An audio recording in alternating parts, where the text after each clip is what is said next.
আহোম ৰজা ৰাজেশ্বৰ সিংহই এতিয়াৰ পাণবজাৰৰ কাষত ইটাখুলি পাহাৰৰ ওপৰত নিৰ্মাণ কৰিছিল শুক্লেশ্বৰ দেৱালয় আৰু পাহাৰৰ নামনিত খান্দি উলিয়াইছিল এটি পুখুৰী 1682 চনত লুইতৰ বুকুৰ আহোম আৰু মোগলৰ মাজত সংঘটিত হৈছিল বিখ্যাত ইটাখুলি ৰণ এই ৰণত মোগলে পৰাজয় বৰণ কৰে আৰু আহোম ৰাজ্যৰ সীমা পশ্চিমে মানাহ নৈলৈকে বিস্তাৰিত হয় আপুনিও সপৰিয়ালে বা বন্ধু বান্ধৱৰ সৈতে ব্ৰহ্মপুত্ৰ ৰিভাৰ ফ্ৰণ্ট পাৰ্কলৈ আহি লুইতৰ পাৰৰ অনাবিল আনন্দ উপভোগ কৰিব পাৰে চাওক ইখনে হৈছে সেইখন পাৰ্ক ফাইনেলি মই আজি আহিছোঁ কাছাৰী নতুনকৈ যোনখন এখন ইয়াতে পাৰ্ক মুকলি কৰিছিল মোটামুটি আজি 3-4 দিনমান হ'ল তো আজি এই পাৰ্কখনে আপোনালোকক দেখুৱাম বুলি ভাবিছোঁ এইখন হৈছে নতুন পাৰ্কখন কিন্তু মেইন গেট হৈছে সেইফালেদি যাব লাগিব মেঘদূত ভৱনৰ সেইফালেদি যাব লাগিব আৰু এইখন হৈছে পুৰণা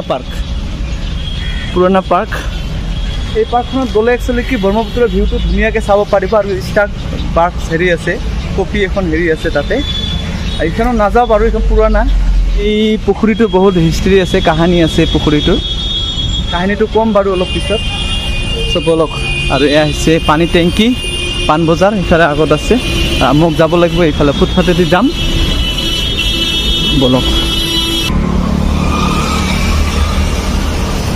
আৰু এই ডাঙৰ গছবোৰত কিন্তু বহুত চৰাই দেই বাদুলি বগলী বহুত কিবা কিবি বাহা আছে ইয়াত গোটেই গোটেই হাগি একদম মানে হেৰি কৰি দিছে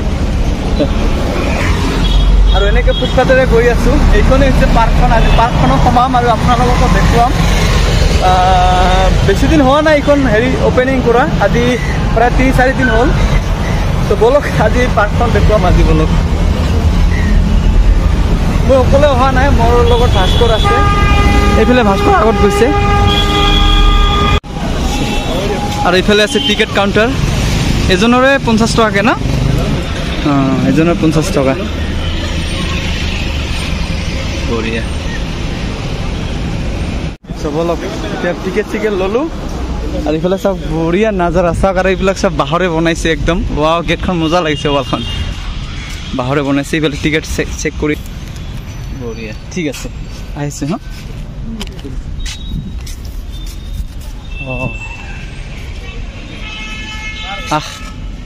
মজা লাগিছে এইবিলাক চব পুৰা বাঁহৰে একদম ৱালখন বনাইছে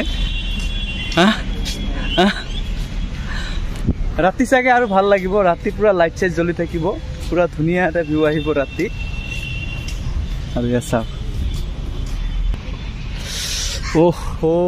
সঁচাকৈ খুবেই ধুনীয়া লাগিছে ৰে সেই বঢ়িয়া লাগিছে এইফালে কি ধুনীয়া বনাইছে আৰু এইফালে চাওক একদম মেইন নাজাৰাটো হৈছে ইয়াৰ পৰা চাব পাৰিব গোটেই আপোনালোকে একদম ব্ৰহ্মপুত্ৰৰ ধুনীয়া এটা ভিউ পাব আৰু এইফালে উমানন্দখনো দেখা পাব ইয়াৰ পৰা আৰু অলপ পিছত পুখুৰীটো দেখুৱাম আপোনালোকে আৰু কি ধুনীয়াকৈ ফুল চুল লগাইছে ইয়াত চাওক এইটো ফুল আমাৰ ঘৰতো আছে জবা ফুল হোৱাইট পিংক কালাৰৰ ফুল মানে এটা গছে দুটাকে ফুল ফুটে মাই গড চাওক সঁচাই দে কি ক'ম আৰু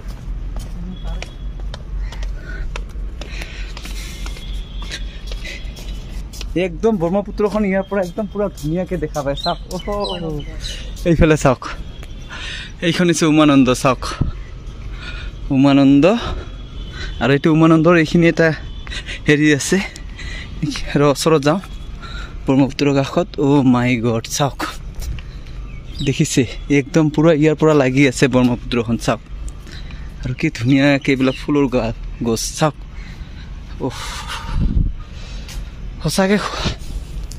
সঁচাকৈ খুবেই ভাল লাগিছে একদম আপোনালোকে মিছ নকৰিব এবাৰ হ'লেও আহি যাওক ইয়াতে মানে আল্টিমেট নাজাৰা আৰু দেই নাজাৰাটো খুবেই ধুনীয়া লাগিছে একদম চাওক সেইখন উমানন্দ ইয়াৰ পৰা বেছি দূৰ নহয় 1 কিলোমিটাৰ হ'ব চাগে 1-2 কিলোমিটাৰ হ'ব আৰু উমানন্দ যোৱাৰ কাৰণে ঘাট আগত আছে এইফালে আগত ঘাট আছে কাছাৰী ঘাট আৰু এয়া চাওক আৰু এইফালে ৰ'পৱে চলি আছে চাওক এই যে ৰ'পৱে গৈ আছে চাওক মজা ভিউ দেই আৰু অলপমান মই যেখিনি শুনিছোঁ সেইখিনি কথা ক'ম। এই পুখুৰীটোৰ বিষয়ে, ইয়াত এটা পুখুৰী আছে, সেই পুখুৰীটোৰ বিষয়ে কোনে খান্দিছিল অলপমান মোৰ বিষয়ে বেছি নাজানো বাৰু, অলপমান জানো সেইখিনি ক'ম। চাওক আৰু এনেকৈ ফুলবিলাক কি ধুনীয়া ধুনীয়াকৈ ফুল দিছে। চাওক ইফালে মানুহ আছে, সেই একদম মানে ব্ৰহ্মপুত্ৰৰ পাৰতে বনাইছে এইখন। চাওক এইখন ব্ৰহ্মপুত্ৰৰ পূৰা লাগি আছে একদম।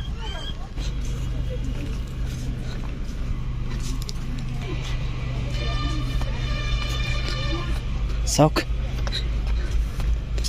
একদম পূৰা ব্ৰহ্মপুত্ৰ নামিব পাৰি। চাওক এনেকুৱা চিষ্টেম বনাই দিছে ইয়াতে। এইবিলাক পূৰা একদম ডাঙৰ ডাঙৰ বৰ্ডাৰ। চাওক ভণ্টিহঁতে ৰিলছ বনাই আছে না। অ' মাই গড, সেই তাৰ পৰা একদম তলত আহিলোঁ। চাওক একদম ইয়াৰ পৰা ব্ৰহ্মপুত্ৰ, চাওক মহাবাহু ব্ৰহ্মপুত্ৰ। চাওক অহ' এয়া চাওক পূৰা ব্ৰহ্মপুত্ৰৰ কাষত বনাই দিছে এইখন। চাওক চাওক সেই তাৰ পৰা একদম তলত আহিব পাৰি। চাওক কি ধুনীয়া ভিউ একদম। চাওক মজা লাগিছে, ইয়াত ৰিলছ বনাব মজা হৈছে, মানে কি ক'ম আৰু, ইয়াত ধুনীয়া এটা ৰিলছ ভিউ আহে ইয়াতে। আৰু বন্ধু বান্ধৱীসকল গুৱাহাটীত বহুত পাৰ্ক আছে, তো এইখন পাৰ্ক অলপ বেলেগতকৈ বেলেগ। এই পাৰ্কখনৰ কাহিনী অকণমান কৈছোঁ। এই যে আপোনালোকে পুখুৰীটো দেখিছে, এই পুখুৰীটোৰ বিষয়ে কৈছোঁ অলপ। চাওক একদম গুৱাহাটীৰ মেঘদূত ভৱনৰ কাছাৰী ঘাটতে লগতে আছে পুখুৰী এইটো, আৰু ইফালে আছে আপোনাৰ ব্ৰহ্মপুত্ৰ, মহাবাহু ব্ৰহ্মপুত্ৰ। আহোম ৰজা ৰাজেশ্বৰ সিংহই এতিয়াৰ পাণবজাৰৰ কাষত ইটাখুলি পাহাৰৰ ওপৰত নিৰ্মাণ কৰিছিল শুক্লেশ্বৰ দেৱালয়, আৰু পাহাৰৰ নামনিত খান্দি উলিয়াইছিল এটি পুখুৰী। এই পুখুৰীৰ পাৰতে নিৰ্মাণ কৰি উলিওৱা হৈছে লুইতৰ পাৰৰ মনোৰম পৰিৱেশ ব্ৰহ্মপুত্ৰ ৰিভাৰ ফ্ৰণ্ট পাৰ্ক। এইখন হৈছে ব্ৰহ্মপুত্ৰ ৰিভাৰ ফ্ৰণ্ট পাৰ্ক, আপোনালোকে দেখিছে। উল্লেখ্য এই ইটাখুলি পাহাৰৰ ওপৰত 1682 চনত লুইতৰ বুকুৰ আহোম আৰু মোগলৰ মাজত সংঘটিত হৈছিল বিখ্যাত ইটাখুলি ৰণ। এই ৰণত মোগলে পৰাজয় বৰণ কৰে আৰু আহোম ৰাজ্যৰ সীমা পশ্চিমে মানাহ নৈলৈকে বিস্তাৰিত হয়। আপুনিও সপৰিয়ালে বা বন্ধু বান্ধৱৰ সৈতে ব্ৰহ্মপুত্ৰ ৰিভাৰ ফ্ৰণ্ট পাৰ্কলৈ আহি লুইতৰ পাৰৰ অনাবিল আনন্দ উপভোগ কৰিব পাৰে। চাওক এইখনে হৈছে সেইখন পাৰ্ক।